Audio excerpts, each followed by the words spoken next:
이번 시간에는 기타 채권과 채무에 대해서 학습하도록 하겠습니다. 기타 채권은 매출 채권이 아닌 채권을 말하고요. 기타 채무는 매입 채무가 아닌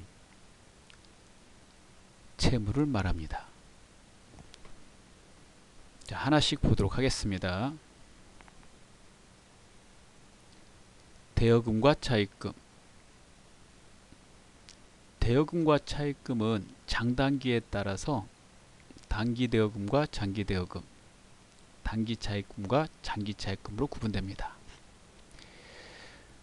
단기 대여금은 해수기한이 보고기간 종료로부터 1년 내에 도래하는 대여금을 말합니다. 대여라는 것은 상대방한테 이제 빌려주는 겁니다. 보고기간 종료로부터 1년 이내라고 그랬으므로 다음 연도 말까지 대여했다면 단기 대여금이 됩니다. 초과됐다면 장기 대여금이 되는 거죠. 단기 차입금이란 기업에 필요한 운용자금을 조달하기 위하여 금융기관 등으로부터 차입한 당좌 차올액과 보고기간 종료로부터 1년 이내에 상환될 차입금을 말합니다. 당좌 차올은 당좌의 그 잔액을 초과하여 당좌 수표를 발행한 경우 당좌금 통장의 잔액이 음수로 찍히게 되는데, 사전에 금융기관과 당좌 차올 계약을 맺었다면 당좌 수표 부도 없이 당좌 수표를 발행할 수 있게 되는데요. 이는 은행에서 당좌 차올 계약에 따라서 돈을 빌려줬기 때문이죠. 그래서 그 차올액도 단기 차입금에 포함됩니다. 보고기간 종료부터 1년 이내이므로 초과됐을 때는 장기 차입금이 되는 거죠. 두 번째, 미수금과 미지급금에 대해서 보도록 하겠습니다. 미수금과 미지급금은 장단기에 따라서 미수금, 장기 미수금, 미지급금, 장기 미지급금으로 구분됩니다. 앞에 거하고 이제 똑같은 거예요. 미수금이란 재고자산이 아닌 차량이나 비품의 매각대금, 서비스 제공 대금 등이 입금되지 않는 경우를 말합니다. 즉 재고자산이 아닌 물건을 처분하고 돈을 받지 않는 경우를 말합니다. 그 기간이 1년 이내이면 미수금이고 1년 초과되면 장기 미수금이 되는 거죠. 미지급금은 재고자산이 아닌 비품 등을 매입하고, 즉 재고자산을 만약에 사왔다면 이는 이제 상거래 이렇게 말하는데요. 재고자산이 아닌 물건을 사왔다면 상거래 외의 거래라고 그럽니다. 재고자산이 아닌 비품 등을 매입하고 지급하지 못한 대금을 미지급금이라고 합니다. 얘도 마찬가지로 그 미지급금 상환 기간에 따라서, 즉 지급해야 되는 기간에 따라서 1년 이내이면 미지급금으로 처리하는데요. 1년을 초과하면 장기 미지급금으로 처리합니다. 자, 이 부분 다시 한번 말하면 재고자산이 들어가니까 잘 이해하셔야 돼요. 재고자산, 상품, 재료 이런 것들을 말하죠. 그거 사왔다. 그리고 외상했다. 그럼 외상매입금이요. 그거 아닌 거 사왔다. 그리고 외상했다. 그럼 미지급금이라고요. 마찬가지로 상품, 제품 팔고 대금을 아직 받지 못했다. 외상매출금. 그러지 않으면 비수금. 이런다는 거죠. 자, 1년 이내일 때 사용하는 거고 1년을 초과하게 된다면 장기 미수금, 장기 미지급금 이렇게 쓰면 된다. 이런 말이 되겠습니다. 자, 그 다음에 선급금과 선수금은 위하고 똑같이 장단기에 따라서 선급금과 장기 선급금, 선수금과 장기 선수금으로 구분됩니다. 선급금은 상품 등의 매입을 위해서, 어떤 물건을 사기 위해서 이런 거예요. 미리 지급한 금액을 말합니다. 상품 등을 인수하면 받았다고 그러면 해당 계정으로 대체되죠. 선급금은 물건을 받을 권리이기 때문에 그 물건을 받을 때까지만 사용하는 계정이 되겠습니다. 그래서 임시 계정이죠. 해당되는 물건을 이제 인수하면 선급금이 빠진다 이거예요. 그 물건으로 대체된다. 그 다음에 선수금은 상품 등을 인도하기 전에, 즉 팔기 전에 미리 받은 금액으로, 선수의 숫자가 받을 숫자 여러분, 상품 등을 인도하면 해당 계정으로 대체된다. 선급금, 선수금 반대되는 계정이죠. 그래서 얘네들이 이제 1년 이내이면 선급금, 선수금 쓰고, 자 1년 초과되면 장기 선급금, 장기 선수금 처리한다 이런 말이에요. 옆에 좀 알아두셔야 될 내용 있는데 앞에서 공부했지만 다시 한번 언급 한번 해보겠습니다. 수취채권 중, 수취채권은 채권 전부를 말하는 건데요. 지금 매출채권, 기타 채권을 다 말하는 건데, 선급금이나 선급비용, 그리고 채무 중에서는 선수금이나 선수수익은 금융자산을 수취할 채권이나 지급할 채무가 아니라 일정한 재화나 용역을 받을 권리, 제공할 의무이기 때문에요. 금융자산, 금융부채가 아니라는 겁니다. 문제 많이 나오니까 다시 한번 이번 시간에 다시 한번 또 한번 숙지를 해주시면 되겠습니다.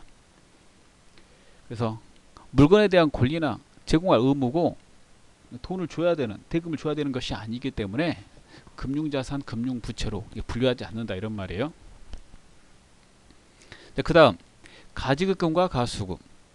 가지급금은 돈이 나갔어요. 실제로 현금 지출이 있었으면 이렇게 돼 있죠. 계정 과목이나 금액을 확정할 수 없을 때, 정확하게 얼마 쓸지 모를 때, 정확하게 어디에 쓸지를 모를 때, 그럴 때 가지급금을 씁니다. 가수금, 가지급금의 반대인데요. 돈을 받았어요. 돈을 받았는데 이 돈을 왜 받았는지 아직 원인을 모를 때, 알 수 없는 돈을 받았을 때 이렇게 쓰는 거죠. 자, 그래서 하나는 자산이고 하나는 부채입니다. 가지급금이 자산이 되겠고 가수금은 부채가 됩니다. 이 두 계정은요, 추후에 해당되는 내용이 밝혀지면 그 계정으로 대체됩니다. 또한 결산 시까지 해당되는 내용이 밝혀지지 않으면 결산 보고서에 표시하면 안 되기 때문에, 재무 상태에 표시하면 안 되기 때문에 적절한 계정으로 대체해야 됩니다. 자, 다섯 번째 예수금을 보도록 하겠습니다. 일반적인 상거래 외에서 발생한 일시적 예수액을 말한다. 여기서 예수라는 말은 미리 받아둔 이런 뜻입니다. 예수액은 미리 받아둔 돈이죠. 그 일반적인 상거래 외에서 발생한 이거는 소득을 지급할 때 이렇게 생각하시면 돼요. 소득을 지급할 때 우리가 소득세, 지방소득세, 그 외에도 해당되는 소득에 따라서 보험료 등을 공제하게 됩니다. 이 공제한 그 돈이 예수금입니다. 미리 받아둔 돈이라 이거예요. 이제 법에 따라서 이렇게 미리 이제 받게 되고, 그 다음에 규정에 따라서 이렇게 미리 받게 되는데, 그 미리 받아놓은 거는 해당되는 곳에 나중에 납부해야 될 의무거든요. 즉 국가나 기관에 납부해야 될 의무이기 때문에 얘가 이제 부채가 된다 이런 뜻이 되겠습니다. 예를 들어서 종업원의 급여지급 시 온천징수하여 세무서에 납부하기까지 일시적으로 예수하는 온천징수, 소득세 예수금, 국민연금 예수금, 건강보험 예수금 등이 예수금에 포함된다. 즉 온천징수라는 말은 이제 소득이 생기는 곳에서 징수한다라는 말이고, 소득을 지급하는 쪽에서 세금 등을 떼는 것을 우리가 온천징수라고 합니다. 오른쪽에 설명이 있으니까 다시 한번 이렇게 봐주시면 되겠어요. 그래서 예수금은 지급할 때 쓰는 거예요. 소득을 지급할 때. 그 다음에 부가가치세 예수금과 부가가치세 대급금. 이건 이제 물건하고 관계되죠. 부가가치니까. 부가가치세가 소비하는 이제 물건에 붙는 그러한 세금인데요. 일반적으로 물건이라 하면 재화와 용역을 말해요. 용역은 여러분 이제 서비스 이렇게 되는 거죠. 예. 물건을 공급할 때 자, 부가세를 이렇게 붙여서 이제 공급하게 되는데요. 물건을 공급할 때 그 부가세를 부가가치세 예수금 이렇게 처리해요. 반대로 물건을 이제 공급받게 되면 부가세가 붙어 있는데 그 부가세를 부가가치세 대급금으로 합니다. 우리는 회사 회계를 하기 때문에 회사에서 물건을 갖다가 팔 때 부가세 붙여서 팔고 이 부가세는 회사가 가져가는 게 아니라 국가에 납부해야 되기 때문에 국가에 납부하기 위해서 부가가치세 미리 받아둔 돈, 그래서 부채입니다. 그 다음에 사업자는 물건을 사올 때 물건에 붙어있는 부가세에 대해서 국가로부터 공제나 환급을 받아요. 그래서 국가로부터 부가가치세 공제나 환급을 받을 돈이라고 그래서 부가가치세 대급금이라고 합니다. 하나는 이제 부채고 하나는 자산이 되는 거죠. 부가가치세 신고 전에 법인은 분기별로 신고하고 개인은 반기별로 신고하게 되는데요. 부가가치세 신고 전에 분기말, 반기말에 일반적으로 정산을 합니다. 정산할 때 법인은 3개월치씩 정산하고 개인은 일반적으로 6개월치씩 정산하는데, 그럴 때 정산할 때 부가가치세 예수금을 자, 부채니까 얘가 처음에 대변에 있었는데 차변을 옮기고 정산하니까 없애는 거죠. 그 다음에 차변에 있는 부가가치세 대급금을 대변으로 옮기고요. 만약에 예수금이 대급금보다 크게 된다면, 즉 부가가치세 예수금은 여러분 매출세기거든요. 대급금은 이제 공제받을 매입세기고, 만약에 내야 될 게 더 많은다면 그 차액을 미지급세금으로, 공제받을 게 많게 된다면 돌려받는 돈이 생기기 때문에 환급이 생기므로 미수금으로 잡아놔요. 이렇게 말에 정산했다가 분기말 또는 반기말에 정산했다가 다음 달 25일까지 납부를 하면서 얘네들이 사라져요. 얘는 환급받으면서 사라지죠. 만약에 정산 없이 즉시 납부 및 환급을 한다, 한 번에 하고 싶다 이런 말, 원래 이제 말에 분기 말에 또는 반기 말에 하는 건데, 그냥 납부할 때 한 번에 하고 싶다 그러면 미지급 세금 미수금 이렇게 쓰지 않고 즉시 돈을 냈으니까 낸 돈으로, 현금으로 있으면 현금, 뭐 통장으로 이체했으면 보통예금 이런 식으로, 그 다음에 이쪽은 받았다면 즉시 현금 또는 뭐 통장으로 받았으면 보통예금 이렇게 처리하셔도 되겠습니다. 자, 문제 보도록 하겠습니다. 1번 대여금과 차입금, 미수금과 미지급금에 대한 설명이다. 옳지 않는 것은 보기 1번 기업이 상품 외의 자산을 외상으로 처분한 경우에 발생한 채권은 미수금 계정의 차변에 기입한다. 그렇죠? 재고자산 외의 제품을 팔고 재고자산 외의 물건을 처분하고 받지 못한 돈 미수금이고요. 이가 자산이니까 자산의 증가 차변에 기입하죠. 2번 기업이 종업원이나 거래처 등으로부터 차용증서를 받고 1년 내에 회수하는 조건으로 현금 등을 빌려준 경우, 이렇게 빌려줬으니까 1년 이내에 뭘 단기 대여금으로 하죠. 단기 대여금 얘도 자산이죠. 미수금처럼. 그래서 얘도 차변에 기입한다 이렇게 나와야 돼요. 대변이라고 했으니까 틀렸어요. 2번이 정답이 되겠어요. 3번 기업이 자금 융통을 위하여 차용증서를 써주고 거래처나 은행 등으로부터 현금을 차입하고 1년 이내에 갚기로 한 경우 단기 차입금 계정에 대변에 기입한다. 그렇죠. 이거 부채니까. 4번 기업이 상품 외의 자산을 외상으로 매입한 경우에 발생한 채무는 미지급금 계정으로 처리하고 그 계정 부채니까 대변에 기입하죠. 자, 그 다음에 2번 보도록 하겠습니다. 다음 거래에 대한 회계 처리 방법으로 옳은 것은 1번 상품을 매출하고 신용카드로 결제받은 경우 차변에 미수금 계정으로 처리한다. 상품을 팔고 제품을 팔면 외상매출금으로 처리한다고 그랬죠. 외상매출금. 상품과 제품이 아닌 물건을 팔았을 때는, 즉 재고자산이 아닌 물건을 팔았을 때는 그때 미수금을 한다고 그랬어요. 그 다음에 2번 사무용 소모품을 구입하고 신용카드로 결제한 경우 대변에 미지급금 계정으로 기입한다. 사무용 소모품은 재고자산이 아니잖아요. 그러니까 미지급금으로 처리하는 거죠. 만약에 재고자산을 사오고 돈을 나중에 주기로 했다. 신용카드는 나중에 주기로 한 거잖아요. 그럴 때는 외상 매입금을 사용합니다. 3번 업무용 비품을 구입하고 직불카드로 결제한 경우, 직불카드는 체크카드예요 여러분. 예. 즉시 돈이 빠져나가요. 그래서 이게 외상이 아니거든요. 그래서 외상 매입금 계정으로 처리한다, 이거 틀렸어요. 직불카드에 연결된 통장으로 처리합니다. 체크카드, 직불카드는 해당되는 통장으로 연결되어 있고, 카드 결제하자마자 짝 긁자마자 그 통장에서 돈이 빠져나가요.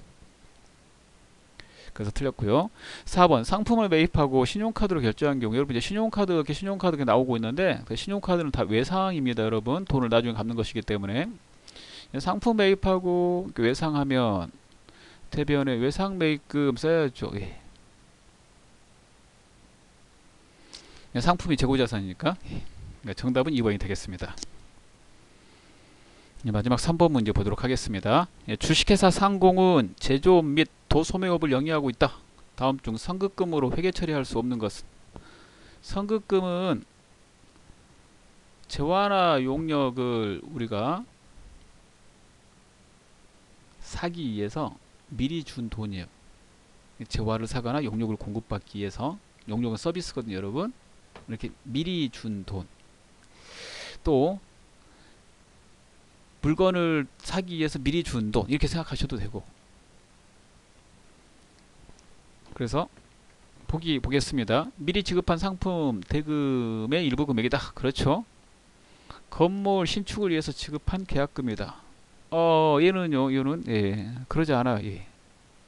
유형자산에 나오는 거죠 여러분. 이거 건물을 짓기 위해서 돈을 주는 거는요, 건물이 완공될 때까지 선급금으로 처리하지 않고 건설 중인 자산으로 처리합니다.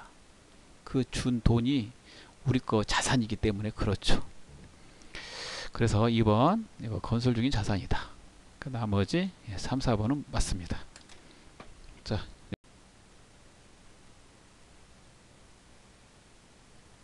다음 4번 문제입니다. 주식회사 상공기업은 거래은행으로부터 3년 뒤에 갚기로 하고 100만원을 대출받아 보통예금 계좌에 입금하였다. 이를 분개할 경우 대변의 계정 과목으로 옳은 것은? 자, 돈을 대출받았으니까 여러분 빌린 거죠. 빌리면 차입이잖아요. 근데 3년 뒤에 갚기로 했으니까 이 차입은 장기 차입금이 돼요. 장기 차입금은 이제 부채니까 대변에 기입합니다. 정답은 4번이 되겠습니다. 5번 다음에 계정 과목에 대한 설명이 옳지 않는 것은?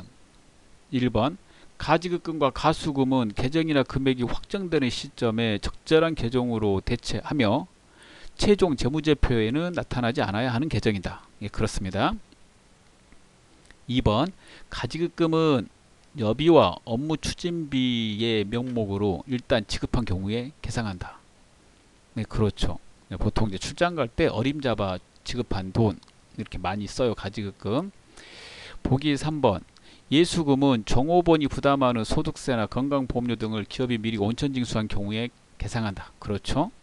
4번 장기적으로 거래처에 원료를 공급하기로 계약하고 수취한 계약금은 가수금으로 계상한다. 가수금이 아니라 선수금인데 장기적이라고 그랬으니까 장기 선수금이죠. 물건을 이제 주기로 했다는 말이 이제 힌트인데요. 물건을 줄 때는 계약금을 여러분 받는 거죠. 예. 6번을 보도록 하겠습니다. 2022X년 1월 1일부터 6월 30일까지 10만원 부가가치세 제한 금액 매출과 11만원 부가가치세를 제한 금액 매입이 있었다. 부가가치세는 10%니까 만원, 11,000원이 되겠네요. 매출과 매입이 모두 부가가치세 과세 거래일 때 2022X년 제1기분 부가가치세 확정신고 시 해야 될 분계는 그랬습니다. 단 예정신고는 없었고 부가가치세 신고 시 납부할 세액이 있으면 즉시 납부하고 환급받을 세액이 있으면 즉시 환급받는다고 가정하래요. 예. 이런 게 없으면 이제 정산하고 뒤에 납부하고 이제 환급 받는 건데, 즉시 납부하고 즉시 환급 받는 걸로 하라고. 그럼 이거 어떻게 하면 돼요? 첫 번째, 물건 팔 때 매출과 관련돼 있는 부가가치세는 부가가치세 예수금 이렇게 잡아놓죠. 이거 국가한테 내야 될 돈이니까 이게 부채란 말이에요. 부채의 증가, 그래서 대변에다 잡아놔요 처음에. 그 다음에 매입은 국가로부터 이제 공제나 환급받을 돈이니까요. 부가가치세 대급금이라고 해서 차변에다 잡아놓죠. 공제받을 돈이니까 자산의 증가. 공제나 환급받을 권리가 있는 돈이잖아요. 그러면 이거 이렇게 해놨다가 이제 신고 딱 하게 된다면 얘네들을 이제 없애야 되잖아요. 그래서 대변에 있는 부가가치세의 수금을 차변으로 옮기고요. 차변에 있는 부가가치세 대급금을 대변으로 옮겨요.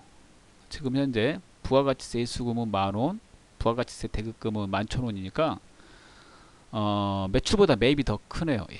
그래서 그 차액 1,000원은 환급을 받게 됩니다. 자, 그러면 그렇게 되어 있는 분기를 고르면 여러분,